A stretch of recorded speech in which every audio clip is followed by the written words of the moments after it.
দিন দিন কেমন জানি মন ভোলা হয়ে যাচ্ছে, না নিজের শরীরের যত্ন নিতে পারতেছি, না বাচ্চাদের যত্ন, না হচ্ছে নিজের হাজব্যান্ডের যত্ন। তো যাই হোক, আমার ক্ষেত্রে শুধু এরকমটা হয় না, সবার ক্ষেত্রে এরকমটা হয় একটা সময়ে। অবশ্যই একটু কমেন্টসে জানাবেন, আসলে মেয়েদের জীবনটাই এরকম। সবার কথা ভাবতে ভাবতে নিজের প্রতি আর কোনো খেয়ালেই থাকে না। তো আজকে সকালবেলা উঠেই তো হচ্ছে রুটি বানানো শুরু করে দিলাম। গতকাল রাতে হচ্ছে ডিম আলুর ডাল রান্না করেছিলাম। এই আলুর ডাল কিছু ছিল, সকালবেলা গরম করলাম, তো ভাবলাম যে হচ্ছে রুটি বানিয়ে রুটির সঙ্গে খাওয়া যেতে পারে। ডাল হচ্ছে রুটির সঙ্গে খেতে কিন্তু ভালোই লাগে। তো আজকে ভেবেছিলাম সকালবেলা হচ্ছে একটু বেশি করে রুটি খাবো ডাল দিয়ে, আর একেবারে দুপুরে ভাত খাবো। তো সেই হিসেবেই কিন্তু আমি আসলে রান্নাবান্না করে দিলাম। আমার ছোটো ননদকেও বললাম। তো আমি কয়েকটা রুটি বানানোর পরে ও অবশ্যই এসে হেল্প করলো। আর আমি এই দিক দিয়ে হচ্ছে তো তরকারিগুলো গরম করে নিলাম একটার পর একটা। এরপর হচ্ছে আবার চা বানিয়ে নিলাম। চা বানিয়ে বাচ্চারাও ঘুম থেকে উঠে গেলে সবাই এক এক করে ফ্রেশ হয়ে আসলো। সবাইকে হচ্ছে খেতে দিলাম। তো সবাই মিলে নাস্তার পর্ব শেষ করে দিক দিয়ে হচ্ছে একটু তরকারিটাও কেটে রেডি করে নিলাম। আজকে হচ্ছে মাছের ডিম আর মাছের যে তেল থাকে ওগুলো দিয়ে বেগুন ভাজি করব। এই বেগুন ভাজিটা খেতে অনেক ভালো লাগে। আমার শাশুড়িও পছন্দ করে, আমার হাজব্যান্ড, সবাই আমার পরিবারের অবশ্য অনেক পছন্দ করে, আমার বাচ্চারাও। তো ভালো লেগেছে অবশ্য গরম ভাতের সঙ্গে আর কি খেতে সকালবেলা। তো রুটি খাওয়ার পরে ভেবেছিলাম ভাত খাবো না, কিন্তু তরকারি দেখে আর লোভ সামলাইতে পারিনি।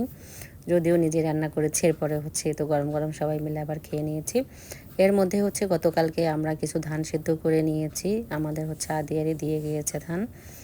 তো আমার যেহেতু চাল আর কি শেষের দিকে, আর নতুন ধান এসেছে, তো নতুন ধান সিদ্ধ করে নিলাম হালে মাসের সহ। তো এই ধানগুলো হচ্ছে আবার এ তো শুকাতে দিব। তা এখন যেহেতু ছোট দিনের বেলা রোদ কিন্তু থাকে না। তো আমার জ্যাঠা তো এ তো বড় যা হচ্ছে সামনে একটা বাড়ি করেছে নতুন। তো এখানে দেখেন অনেক সুন্দর খোলামেলা পরিবেশ, আবার ওখানে কিন্তু রোদও থাকে সারাদিন।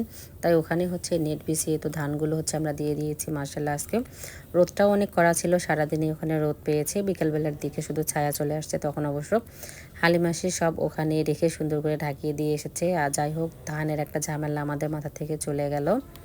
চারিদিক থেকে শুধু কাজ আর কাজ, আসলে এত পরিমাণে আমরা কাজ গুছাচ্ছি, মনে হয় না যে কাজ আমাদের গোছানো হয়, উল্টো মনে হচ্ছে যে কাজ আমাদের দিন দিন বেড়েই যাচ্ছে। আর এর মধ্যেই হচ্ছে তো মাছের ফ্রাই করে নিয়েছি। আমার ছোট ননদ তো চলে যেতে চাচ্ছে, ওর বাচ্চারও হচ্ছে স্কুলের পরীক্ষা।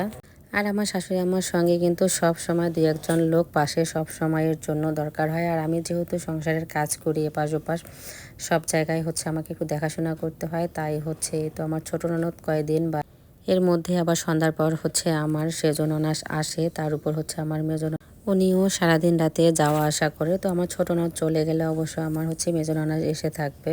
আমি উঠোনে রাতের জন্যই তো মুরগির মাংস পটল আলু দিয়ে রান্না করতেছিলাম। আর বাচ্চারা দেখেন শীতের পোশাক পরে এসে সামনে হচ্ছে আমাকে দেখাচ্ছিল ওদের নাকি অনেক শীত করেছে। আর এদিক দিয়ে আবার মেজন ননাস হচ্ছে নরম নরম করে খিচুড়ি রান্না, তার সঙ্গে হচ্ছে কোরমা নিয়ে আসলো। তো ভিডিওটা এই পর্যন্ত, আপনাদের কাছে কেমন লাগলো কমেন্টসে জানাবেন। আল্লাহ হাফিজ, শুভরাত্রি।